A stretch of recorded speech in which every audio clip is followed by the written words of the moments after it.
നിങ്ങളൊരു വലിയ കപ്പലിൽ കയറുകയാണെന്ന് ചിന്തിക്കൂ. പക്ഷേ അതൊരു കപ്പലല്ല, ഒരു നഗരമാണ്. യാത്രക്കാർക്കുള്ള കപ്പൽ. ഇത് ഒരു ക്രൂസ് ഷിപ്പ് ആണ്, ഒരു സഞ്ചാരികളുടെ നഗരമെന്നു തന്നെ പറയാം. കത്തിയും മുള്ളുമുള്ള പ്ലേറ്റ്. ഇവിടെ 20 മുതൽ 25 വരെ റെസ്റ്റോറൻറ്റ്സ് ഉണ്ട്. ചൈനീസ്, ഇറ്റാലിയൻ, അറബിക് എന്നിങ്ങനെ ഒരുപാട് വിഭവങ്ങൾ അവിടെ ഉണ്ടാകും. ബെഡ്. 10 മുതൽ 15 വരെ നിലകളുള്ള luxury rooms, balcony suites, pool rooms, swimming pool, gym, spa, theatres, even shopping malls എല്ലാം കപ്പലിനുള്ളിലാണ്.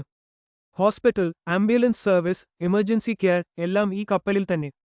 പുരുഷ ചിഹ്നം, security team, staff quarters, control room, even police station പോലുള്ള ഇന്റേണൽ സിസ്റ്റം ഉണ്ട്. Internet, satellite phone, GPS, radio communication, ഒരു cyber city പോലെ.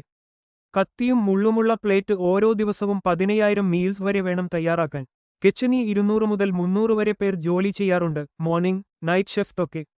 Passengers 6,000 വാറ, staff 2,000 വാറ. ആകെ 8,000 പേരാണ് ഒരേ സമയം താമസിക്കുന്നത്. ഇവിടെ ഒരു ടൗൺ കൗൺസിൽ പോൽ ഫംഗ്ഷനിംഗ് ടീം ഉണ്ട്, ഓരോ വകുപ്പിനും തലവൻ. മുൻപേ കരയിൽ മാത്രമുണ്ടായിരുന്ന സൗകര്യങ്ങൾ ഇപ്പോഴിതു കടലിൽ തന്നെ.